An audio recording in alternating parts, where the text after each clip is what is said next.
Bueno, pues lo primero de todos, querría dar las gracias por haber invitado a la ACNUR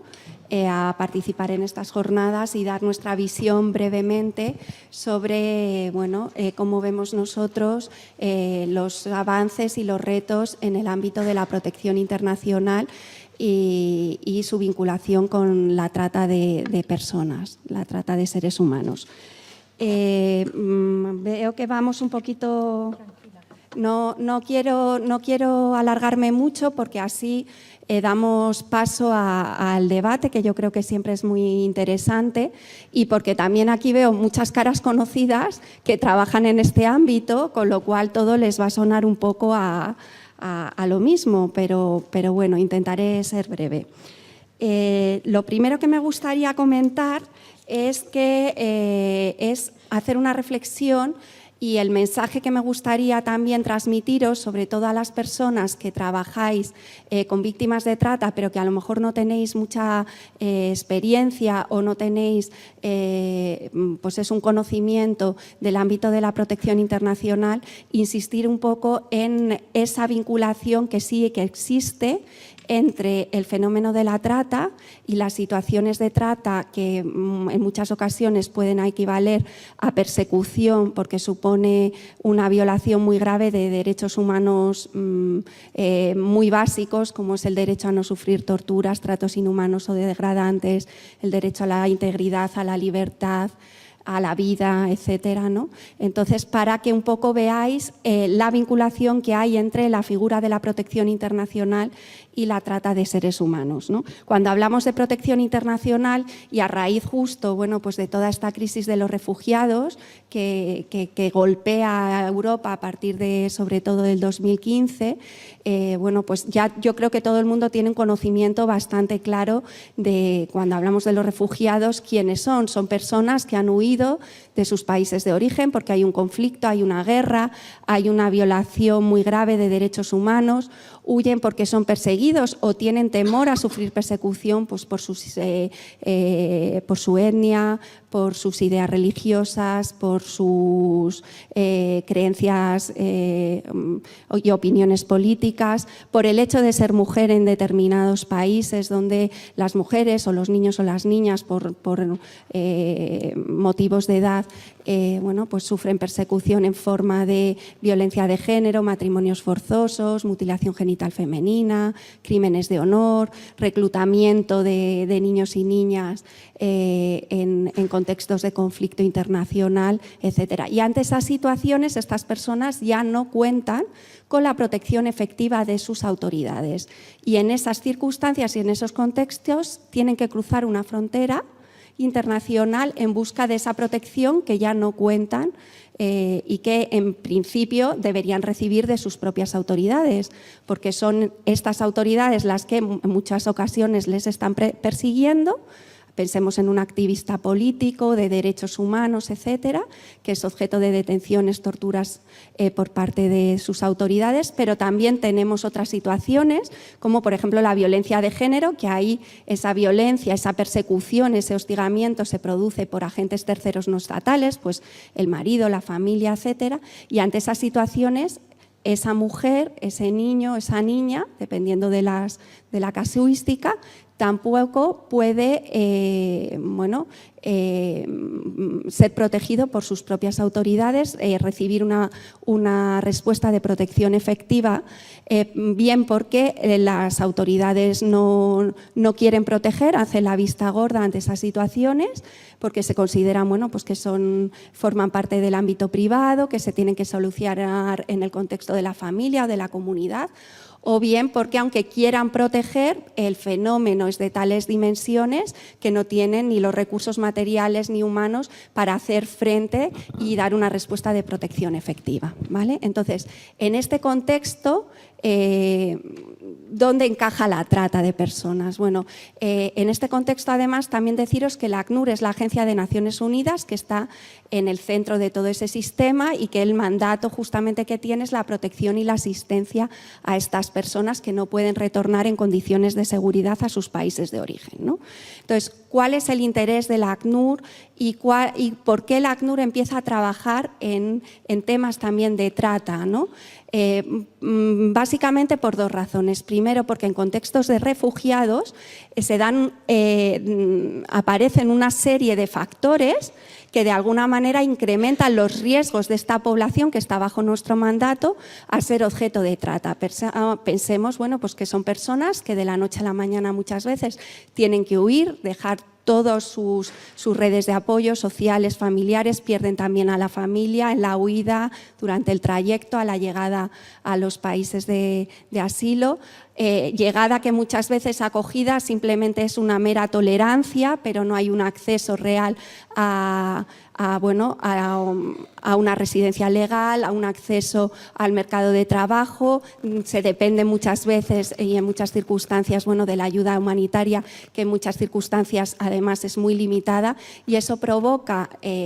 ante la falta de perspectivas reales de poder integrarse en esa sociedad, en ese país de primera acogida, porque no hay perspectivas de integrarse en condiciones de dignidad y de seguridad, hay esa tentación de moverse de manera irregular y llegar a otros países donde esas perspectivas pues sean más exitosas y más reales, ¿no? Entonces, en esas circunstancias muchas veces los refugiados acaban en situaciones de trata o para llegar a estos países, debido a las dificultades que cada vez son más grandes y los obstáculos para llegar, pues, por ejemplo, a Europa, pues hacen uso de redes de tráfico de personas que muchas veces también acaban en situaciones de grave vulneración de derechos humanos, de violencia, que puede ser física, sexual, de género, e incluso puede acabar en situaciones de trata. Entonces, por un lado tenemos esa preocupación de trabajar en la prevención para que esta población de personas refugiadas no acaben en esas situaciones de trata, y por otro también nuestro interés es que es también proteger, ¿no? Garantizar que que las necesidades de protección internacional de las víctimas de trata que no pueden retornar a sus países de origen justamente por la situación que han vivido de trata, sean identificadas y sean reconocidas. ¿A qué me estoy refiriendo con esto? Me estoy refiriendo a que en algunas circunstancias el ACNUR no aboga y no dice que todas las víctimas de trata estén en necesidad de protección internacional, ni mucho menos, pero hay algunas que por la situación que han vivido de trata, el retorno al país de origen conlleva un grave riesgo. Un grave riesgo, por ejemplo, a ser de nuevo objeto de retrata, un grave riesgo a sufrir represalias, como nos contaba Marta, porque a lo mejor han escapado de las redes, han dejado de pagar esas deudas, han colaborado y cooperado con las fuerzas y cuerpos de seguridad de un determinado Estado, y eso ha dado lugar a toda una investigación y a que caiga una parte de la red en el país de destino. Puede haber represalias en el país de origen hacia los familiares, los hijos, y luego también en muchas ocasiones el retorno de estas personas, sobre todo de mujeres y niñas que han estado sometidas y han sido objeto de trata para fines de explotación sexual, muchas veces son objeto también por esa actividad en la que se han visto forzadas y obligadas en unas condiciones de graves violaciones de derechos humanos que pueden incluso equivaler a tortura. Pueden ser objeto de grave ostracismo, discriminación, incluso de castigo por parte de su sociedad e incluso de sus autoridades, ¿vale? Y ante esos riesgos que se pueden dar en el país de origen, necesitamos la otra pata para poder hablar de protección internacional. ¿Cuál va a ser la respuesta de sus autoridades? Las autoridades ante esas situaciones, ante esas circunstancias, protegen a esas víctimas de volver a caer en caso de retorno en redes. las van a proteger frente a represalias, frente a esas situaciones de ostracismo o hostigamiento por parte de la propia familia, de la sociedad, de la comunidad. Entonces, ahí es muy importante también acudir y saber qué es lo que está ocurriendo en esos países de origen y cuál es la respuesta de protección ante esas situaciones y ante el fenómeno de la trata por parte de las autoridades. Estas mujeres cuando retornan tienen una protección, tienen una asistencia, se pueden reintegrar en condiciones de seguridad y dignidad o existen todos estos riesgos. Si se dieran todos estos riesgos, entonces estamos ante una persona que está en necesidad de protección internacional, ¿vale? En este sentido, esta es la primera gran conclusión y mi primer gran mensaje que os querría transmitir, que es muy importante que todas las personas que estamos en contacto, que trabajamos con víctimas de trata o potenciales víctimas de trata, tengamos también puestas, yo le cogí un día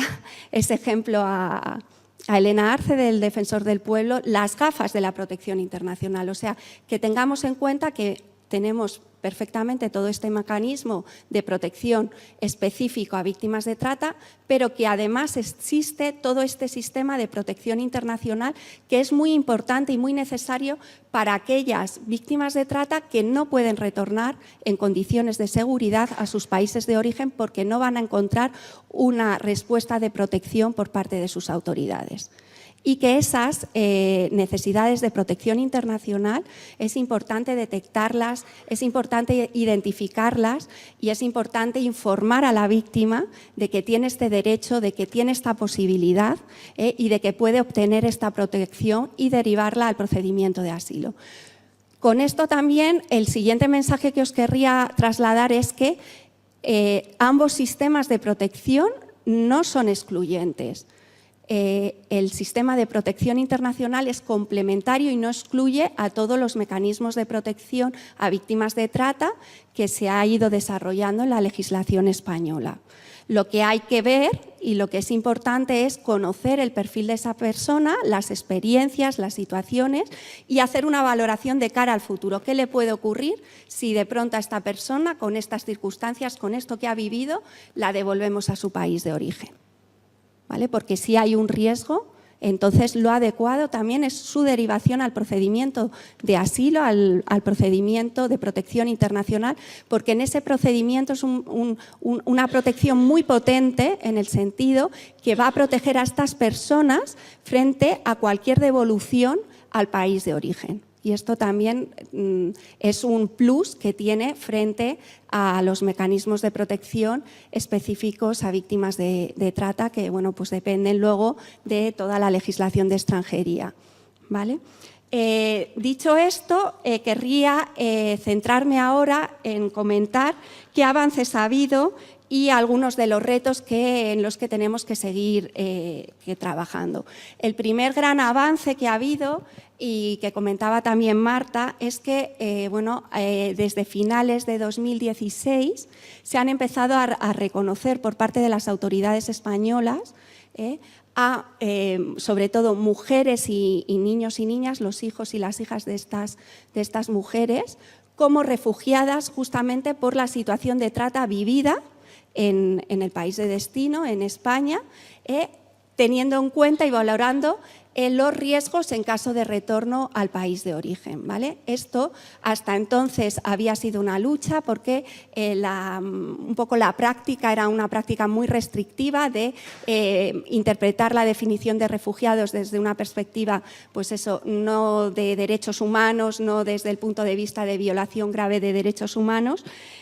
sino de decir, bueno, esto es un delito, estas personas no han huido de sus países de origen por estas circunstancias, ya tenemos un sistema específico de protección a víctimas de trata. Esto ha ido cambiando a través de todo un trabajo, bueno, de muchas organizaciones, de mucho advocacy que se ha hecho, de ir con informes sombra ante organismos, ante todos los comités de Naciones Unidas que tienen una función supervisora de cómo están los distintos estados y entre ellos España cumpliendo con sus obligaciones internacionales en base a los distintos tratados internacionales que tratan esta materia. Y bueno, lo que se ha conseguido es que justamente ahora haya un cambio y el enfoque sea más desde que la trata es una grave violación de derechos humanos y nos podemos encontrar algunas víctimas de trata que efectivamente por esa situación no pueden retornar en condiciones de seguridad y hay que otorgarlas esta protección internacional. Entonces, esta práctica se ha ido consolidando a lo largo de estos últimos 2 años. También ahí ha ayudado mucho pues, todo el trabajo que están haciendo las organizaciones en el terreno, acompañando a estas víctimas, aportando y nutriendo esos expedientes de asilo para que, con toda esa información y viendo cuál es la situación en el país de origen y cuál es la respuesta de las autoridades del país de origen, pues se pueda otorgar esta protección, ¿vale? Esto también ha sido muy positivo en relación a las solicitudes que se presentan en frontera, por ejemplo, en un aeropuerto o en un CIE, ¿no? Porque antes eran prácticamente sistemáticamente denegadas, con lo cual, al no ser admitidas a trámite para un estudio en mayor profundidad y no concedérseles en la mayoría de los casos, pues no ser identificadas formalmente y concedérseles este periodo de restablecimiento y reflexión, eso suponía que devolvías a estas personas a lugares donde a lo mejor se podría vulnerar este principio de no devolución y sin hacer realmente una evaluación en profundidad y en detalle de los riesgos ante ese retorno y de las necesidades de esta persona. ¿Qué retos encontramos? Me quedan 5 minutos, si queréis luego en el espacio de debate pues ya desarrollamos un poco más. El primer gran reto en el que seguimos trabajando, aunque también se van dando pasos, justamente por todo este tipo de formaciones, es la identificación de las víctimas de trata como personas en necesidad de protección internacional. Muchas de estas mujeres no son conscientes de la figura del asilo, de la protección internacional, no son conscientes de que pueden estar en necesidad de protección internacional y somos los operadores y todos los actores que trabajamos con ellas los que justamente debemos tener en cuenta siempre y tener en nuestro radar todo este sistema de protección internacional para poder identificar si podemos estar ante una persona víctima de trata que no puede retornar a su país en condiciones de seguridad, ¿no? Entonces, hacer preguntas como ¿qué crees que te podría ocurrir en caso de retorno a tu país de origen? Entonces, si esa persona te dice no, yo en ningún caso porque mira, está allí siendo amenazada mi familia, me va a estar esperando la red de nuevo, voy a ser objeto de grave discriminación. Esos son ya pistas que nos pueden ayudar a decir, bueno, a lo mejor esta persona puede también necesitar protección internacional. Voy a ver luego, como segundo paso, cuál es la respuesta de sus autoridades, ¿vale? Y ahí también deciros que si no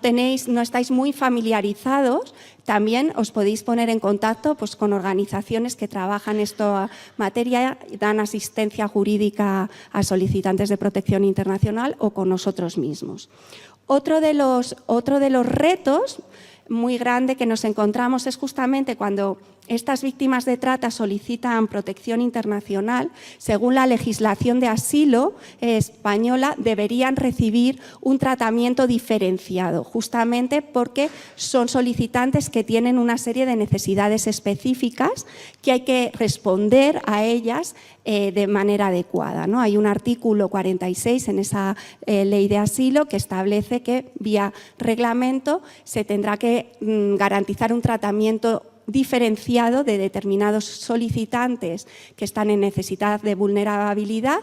y entre los que se recoge específicamente además a las víctimas de trata. ¿Qué ha ocurrido? Que esta ley, que es del 2009, no ha tenido por el momento desarrollo reglamentario y por tanto pues vemos que este tratamiento diferenciado en la práctica se va dando caso por caso, pero las actuaciones pues, son muy dispares dependiendo del caso y no hay una sistematización. Y, por tanto, al final no se garantiza este tratamiento diferenciado. Entonces, por eso, por ejemplo, nosotros desde la ACNUR estamos abogando con las autoridades y llevamos mucho tiempo defendiendo que es necesario establecer unas guías justamente para el tratamiento y la valoración de este tipo de solicitudes de asilo y así también mejorar la coordinación entre todos los actores implicados y también eso garantizará una derivación a un recurso de acogida adecuado a las necesidades de estas personas víctimas de trata, ¿no? Todo esto en línea también con las directivas de la Unión Europea,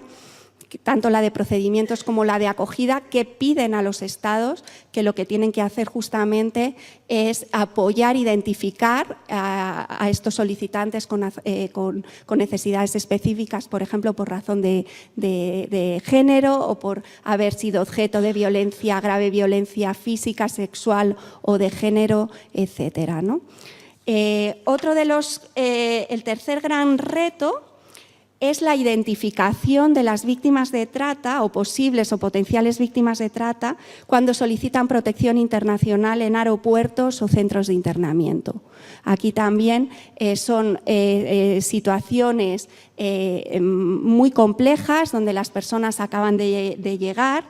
muchas veces se encuentran con grupos de otras personas de su misma nacionalidad, a veces una de ellas está ejerciendo allí el control, son situaciones donde hay una privación de libertad. Estas instalaciones y los tiempos, que también son muy cortos y muy rápidos, pues no favorecen que haya pues es una atmósfera de confianza, de apertura, donde estas personas víctimas de trata o posibles o potenciales víctimas de trata, bueno, se abran a lo mejor a contar más allá y a contar un poquito en qué situación se encuentran, porque muchas veces están amenazadas o están traumatizadas o simplemente todavía no se ha producido ninguna situación de explotación, sino que han sido trasladadas para que la explotación se produzca aquí, con lo cual todavía no son conscientes, vienen engañadas y no son conscientes de sus situaciones, ¿no? Entonces, en estas situaciones en frontera vemos que hay mucho camino todavía que recorrer en la identificación. Se ha avanzado un poquito en la detección, en el sentido que, por ejemplo, la Oficina de Asilo y Refugio, a través de las alegaciones de esas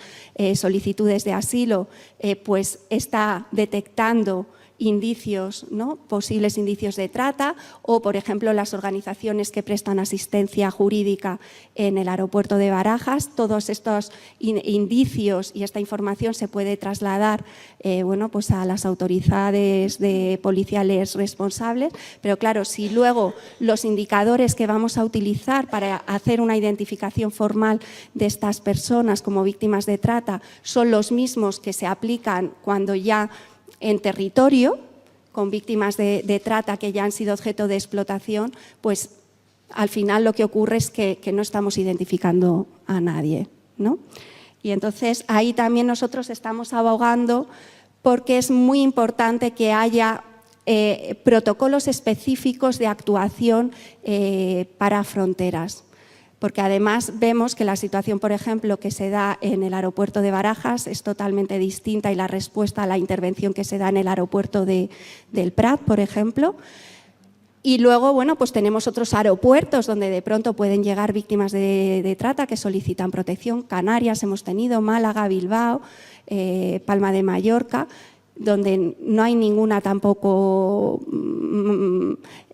sistematización en la intervención, ¿no? Entonces vemos muy necesario que haya una coordinación verdadera entre todos los actores y que en esa coordinación además participen activamente también las organizaciones expertas en detección para que puedan dar un apoyo en todo ese proceso de identificación. Y por último, y con esto ya termino, el otro gran reto sería también en materia de acogida, ¿no? Como hemos dicho, estas personas víctimas de trata, solicitantes de protección internacional, tienen unas necesidades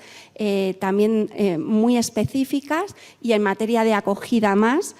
Sí que se ha avanzado poco a poco también, se han ido abriendo plazas específicas de protección internacional para víctimas de trata, pero vemos por la práctica del día a día que son insuficientes.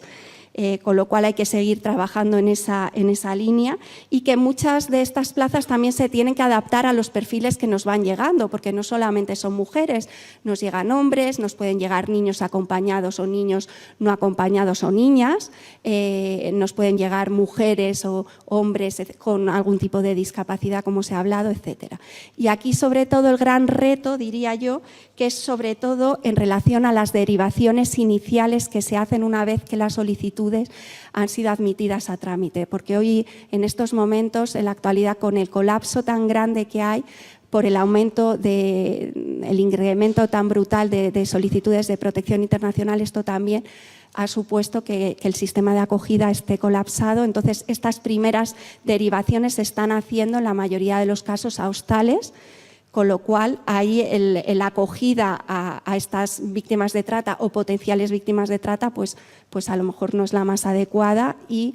en este sentido, bueno, pues tenemos que seguir reflexionando y abogando por el establecimiento, bueno, pues de recursos específicos. A lo mejor para algunas de estas solicitantes de asilo, un recurso específico a víctimas de trata no es lo más adecuado en un primer momento,